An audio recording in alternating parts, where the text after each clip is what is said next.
90 sa kapin usa ka gatos ka mga police personnel sa Talisay City Police Station gipaubos sa random ug surprise drug test kaganihang buntag. Pagsiguro kini nga way ni usa kanila ang tigamitan o gidiling drogas. Ang detalye sa live report ni Fem Marie Dumabong. Fem?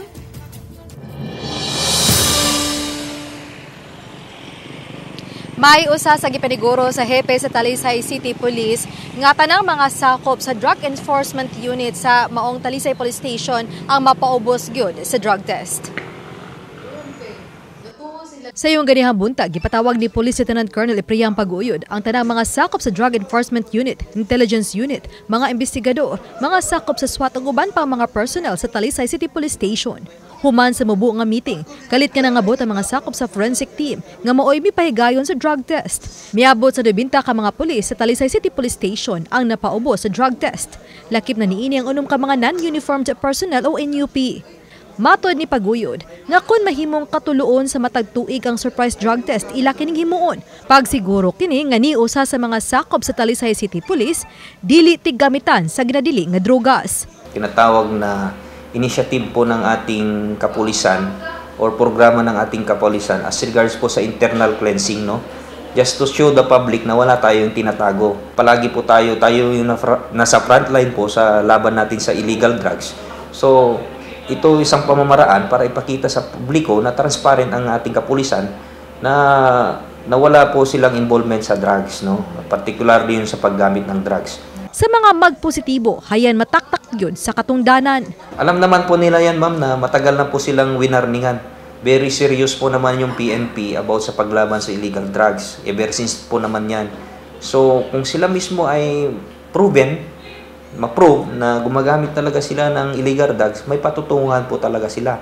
Ano po yung patutunguhan nila? Sigurado pong madidismiss po talaga sila sa serbisyo. May pagaynosabog surprise drug test sa miaging simana ang Human Resource Division sa Talisay City Government sa mga traffic enforcer sa City Toda. Pagpadugang lang ni siya sa pagsalig sa publiko ngadto sa itong mga traffic enforcers. So, manang gikinahanglan nato nga dunay drug test para kumpiyansa ang ato ang mga motorist, ang ato mga violators, unya dugang pod nga mo respeto sila once nga ilang mahibaw-an nga pulos negative. Mato ni Joy Tumulak, hepe sa City Toda, nga usa sa kapin 140 ka mga traffic enforcer ang wa mupakita. Nataktak kini sa katungdanan human mapakyas pagduso siyang katinawan nga nung napakyas kini pagpaubos sa drug test. Doon nalay usa nga wa makatunga and then automatic na siya nga dismiss. Basta ako ay? Yes. Pero unsa man napay siya due process or na gyud na? As in dismiss na gyud?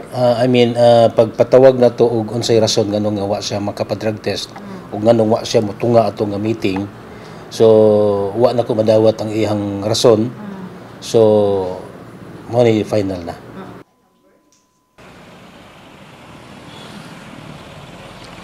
May wala hinuoy ni usa sa mga traffic enforcers sa City Toda nga mipaubos sa drug test ang nagpositibo.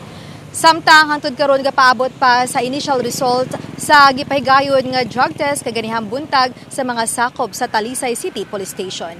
May Daghang salamat, Fem Marie Dumabong.